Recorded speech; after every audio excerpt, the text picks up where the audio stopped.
Part 32.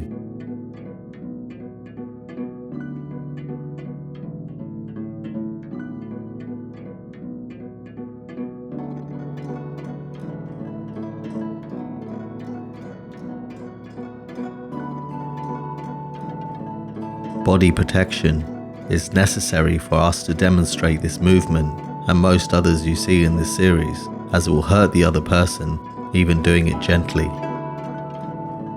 A movement like this is designed so the attacker cannot get up and attack you again, as both sides of the body are intended to be damaged.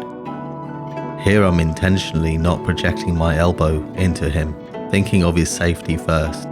Even body armor won't protect the ribs from this technique, and a lot of caution had to be taken. Using a technique like this is dependent on a person's ability to match the speed of the attacker. The attacker will be unpredictable, and it can be hard to deal with this behavior. The way to think of this is by taking an example from tennis.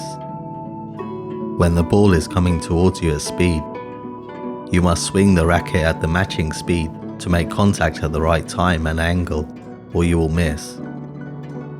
In a self-defense situation, if you miss, you get hit. We must read the body so that our timing is accurate. If you react too fast, you will get hit.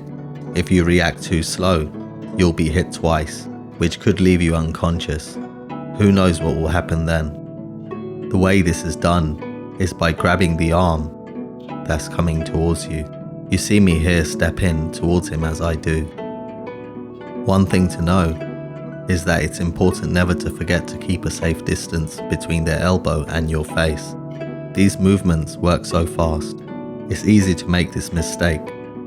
It's a big mistake that could end up with their elbow hitting the side of your head at great speed. My elbow is whipped into his ribs with the force of the whipping motion and the twisting of my waist.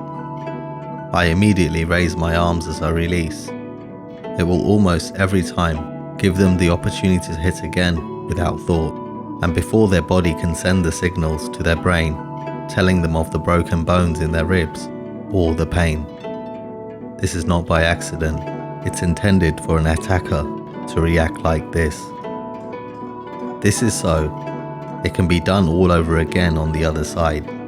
I catch his wrist, and he cannot do anything but fall into the trap. I position myself here with my arm under his as I pivot my arm and turn my waist. If their ribs are broken and they crash down on concrete like this, what is the result? Careful thought of the results are sometimes more important than learning the moves we use. It also depends on the country you live in. Let's see that again in more detail. As he moves towards me, I take a step towards him to close the distance. This move works best when the attacker is moving towards you. If the attacker is too close, a different technique should be used, as the elbow needs to be extended into them. You should also ask yourself why you let them so close without securing your safety. One arm's length in all directions should be kept as your personal space. As a rule, even if there is no apparent threat, if someone is within my arm's length, I must always be ready to take control of that situation. It's now I let go and raise the arm that I elbowed with.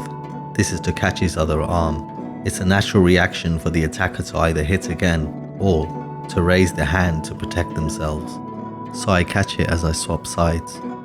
Wash my feet to get an idea of how it's done. Your spacing must be perfect or you'll find yourself stumbling. You'll be too close or too far, and in the wrong place.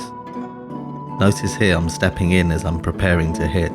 I only thrust my elbow forward when my foot makes contact with the ground to take advantage of my momentum. Here I face the direction I want him to go as I straighten his arm and stand beside him.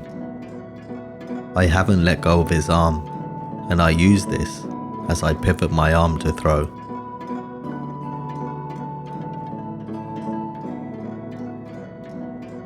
If you enjoyed this video, please click the like button, consider subscribing, leave a comment, and if you know someone that can find this useful, please share it with them. Until next time, when we consider two sides of a story, we find conflict. If both stories are the same, there is no conflict.